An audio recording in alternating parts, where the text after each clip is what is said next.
Assalamualaikum warahmatullahi wabarakatuh. Perkenalkan, nama saya Gita Sahrani dengan NIM 0520077789, Prodi Teknologi Pendidikan UPBJJ Bandar Lampung. Pada video ini, saya akan menyampaikan kesimpulan dari pertemuan pertama sampai pertemuan ke-7. Pada pertemuan pertama, membahas tentang definisi teknologi pendidikan yang selalu berubah. Itu karena adanya kemajuan teknologi, perubahan paradigma belajar, serta kebutuhan baru dalam dunia pendidikan. Perubahan ini bukan kelemahan, melainkan tanda kematangan dan adaptabilitas di bidang teknologi pendidikan agar terus relevan dan efektif dalam meningkatkan kualitas pembelajaran.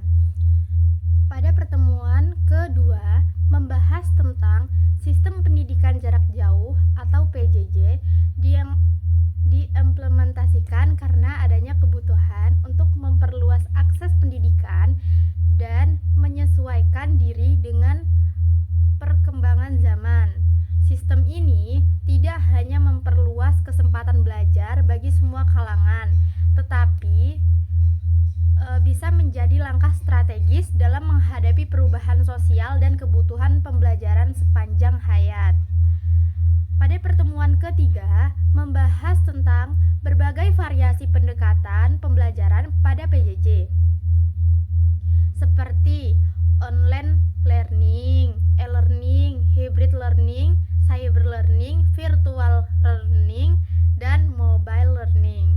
Menurut saya, pendekatan yang paling sesuai diterapkan dalam PJJ adalah pendekatan hybrid learning karena mampu menghubungkan fleksibilitas pembelajaran daring dengan efektivitas interaksi langsung yang menjadi proses belajar lebih adaptif, efisien, dan berpusat pada peserta didik. Pada pertemuan keempat, membahas tentang penggunaan e-learning. E-learning merupakan bagian dari pendidikan terbuka karena memberikan fleksibilitas dan akses luas. Tetapi untuk menjadi pendidikan terbuka sejati dibutuhkan aspek keterbukaan akses, sumber belajar bebas, serta kesempatan bagi siapa saja untuk belajar. Dan meskipun internet memegang peran penting, pendidikan terbuka dapat dilakukan juga dengan media lain yang menjangkau lebih luas.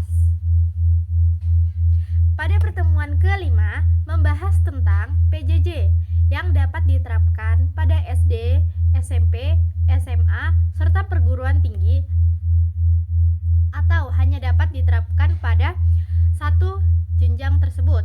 Menurut saya, PJJ tidak hanya terbatas pada satu jenjang pendidikan, melainkan dapat diadaptasi dan diterapkan di semua jenjang pendidikan sesuai dengan konteks dan kondisi masing-masing jenjang. Pada pertemuan ke-6, membahas tentang kelebihan dan kekurangan asesmen daring dan tatap muka. Asesmen daring dan tatap muka masing-masing memiliki peran penting dalam proses pendidikan. Keduanya memiliki kelebihan dan kekurangan yang saling melengkapi. Dengan pendekatan yang tepat, keduanya dapat digunakan secara efektif untuk memastikan penilaian yang adil, akurat, dan komprehensif.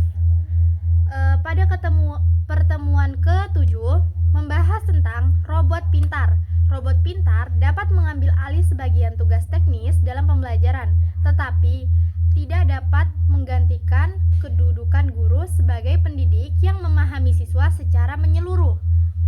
Masa depan pendidikan bukan tentang robot menggantikan guru, melainkan bagaimana teknologi dan guru dapat bekerja sama untuk menciptakan pembelajaran yang lebih efektif dan manusiawi.